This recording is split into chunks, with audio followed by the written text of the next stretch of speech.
Hello everyone, welcome to PRP Coding YouTube channel. I am Raveendran Pillai. In this session, I shall explain how to handle missing members during JSON deserialization in .NET 8. So let's start. I have created an ASP.NET 8 Web API project and it is opened in my VS Code editor.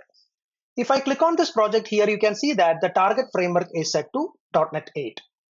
Now, in this project, it contains a models folder with a class named language with two properties, name and honor. In the program.cs, I have created a minimal API post endpoint with a route URL API/languages. It accepts an input parameter of type language. The request body JSON parameters will be deserialized to this language model and it is returning results.ok language. Now let me run this application and test this endpoint via Postman. Here you can see that the application is listening in port number 5000. Now let me switch to Postman here. Here I have created a Postman collection named JSON handling with a request name API/language. So let me click on that. It is loading. And here you can see that this is a post method with a request URL http localhost 5000/API/languages.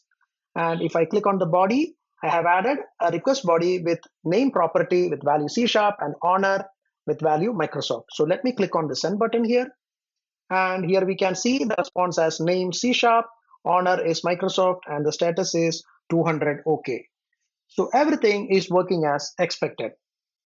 Okay, so now let me add one more property here named version with a value 12 here. Okay, so let me clear this response first and click on the send button here.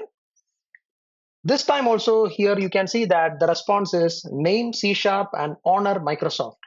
The version property is ignored. By default, if there are additional properties in a JSON payload while deserializing, they are simply ignored. In this case, we have added a version property in the JSON payload, which is not available in the language class.